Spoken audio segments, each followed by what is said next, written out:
Okay, again, I'm sorry sa mga kanina pa naghintay. Ngayon ko lang kayo na-admit because mabagal yung laptop ko. But anyway, that is media and information literate individual. For you naman, no, according to Michael Alewin, information literate naman is having the ability to define an information need, to gather data or information, to select and organize it into useful knowledge. Similar kanina sa situational analysis ni Adnan, no? May alam ba daw kayo? For example lang ha, merong inassign na topic sa inyo. Automatic ba alam niyo yung topic?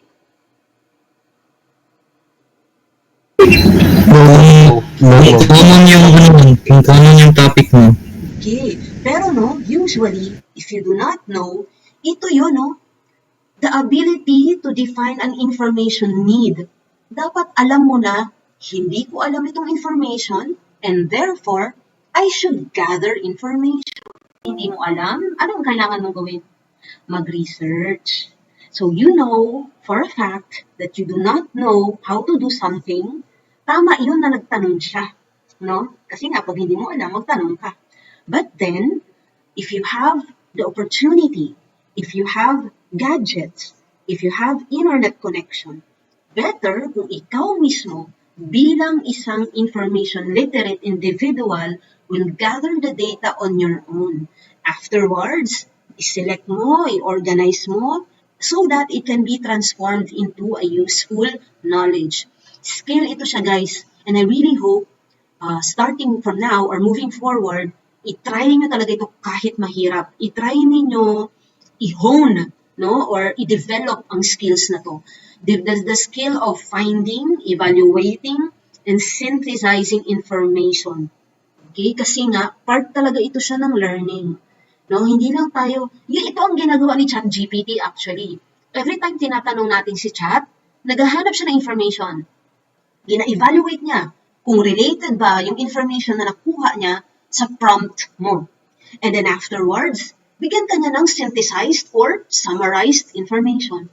Yun. No? And that is why I actually don't encourage you to use ChatGPT because yung trabaho, kinukuha niya sa'yo, nagiging dependent ka kay ChatGPT, you are not becoming an information literate individual.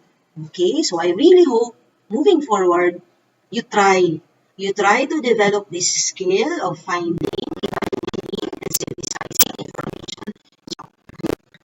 Implications of media and information literacy to an individual. First of all, kung i-develop mo ang skills na to, you will have improved quality of life. Kasi nga, magkakaroon ka ng research skills. You will have better communication skills as well. You will have information, even though information has become widely accessible, you will know how to fact check.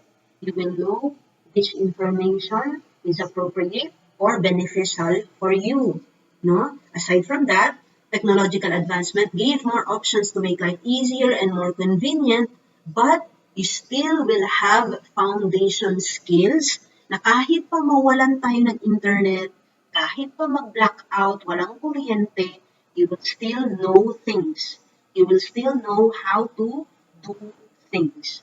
Okay? Next, greater political participation. Because then, pag meron na kayong media and information literacy skills, you will know how to research about our politicians, about our leaders. So kung alam natin yun, hindi na tayo agad-agad magpro-protest. Hindi na tayo agad-agad magrarally, no? But rather, we are informed of the political affairs and therefore, we can have informed decision making. And aside from that, better economic opportunities. Kasi nga, magkakaroon ka ng self-sufficiency and self-efficacy. So, now that you know yung mga opportunities na pwedeng makuha sa media and information, therefore, pwede ka nang maggawa ng sarili mong business online.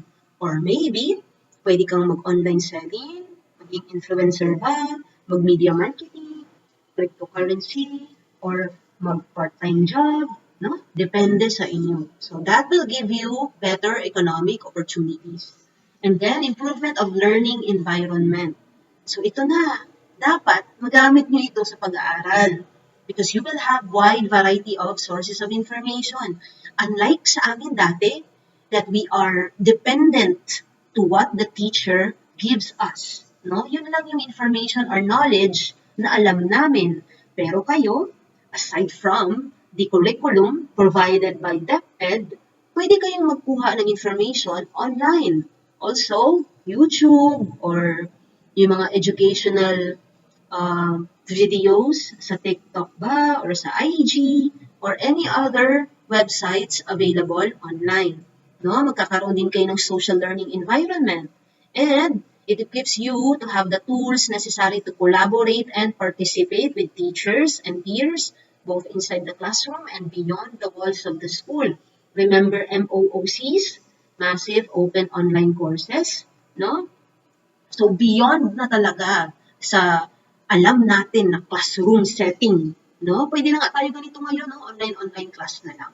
And then more cohesive social unit because social technologies are changing the way we collaborate and communicate with each other. Ngayon, pati ang mga purok at barangay natin, meron ng mga GC, no? So unlike dati, na kailangan mo pang puntahan si purok leader para magreklamo, ngayon, pwede na sa GC. Pwede na kayong mag-propose ng mga bagong rules and policy in your community simply on the GC. Okay? So that is supposedly will help us towards holistic development of the society. Okay? So anyway, yan lang actually ang topic natin for today. And sa mga late, no, yung mga bago lang nag-attend ng klase, I was actually telling your classmates na ito lang yung klase natin for today. Sa Tuesday na tayo mag-start ng presentation because I have an emergency meeting, no? So itong reflective thinking, instead of the 1/2 yellow paper, kindly put your answers on your notebook, minimum of 50 words. You just have to answer this question. What is the importance of being a media and information literate individual? So guys mag-start na tayo mag-develop ng information literacy skills. So kayo na mismo ang mag-find ng information, evaluate, and synthesize. Huwag mag-depend kay ChatGPT. Gusto ko, pag binabasa ko yung reflective thinking ninyo, it reflects your thinking. Okay? Hindi yung thinking ni ChatGPT ang nababasa ko, hindi siya maganda. Okay? It's like, walang soul, walang personality, walang attitude yung binabasa ko na essay kasi nga kinopy-paste lang kay ChatGPT, okay? So, inshallah, moving on, itong reflective thinking na ito will be coming from you. So, wala nang tanong so far. So, that's it for today. Thank you so much for attending the online class. Subhanakallahumma wa bihamdik. Asyhadu an la ilaha illa anta astaghfiruka wa atubu ilaik. Assalamu alaikum wa rahmatullahi wa barakatuh. Waalaikumsalam warahmatullahi wabarakatuh. Bye-bye.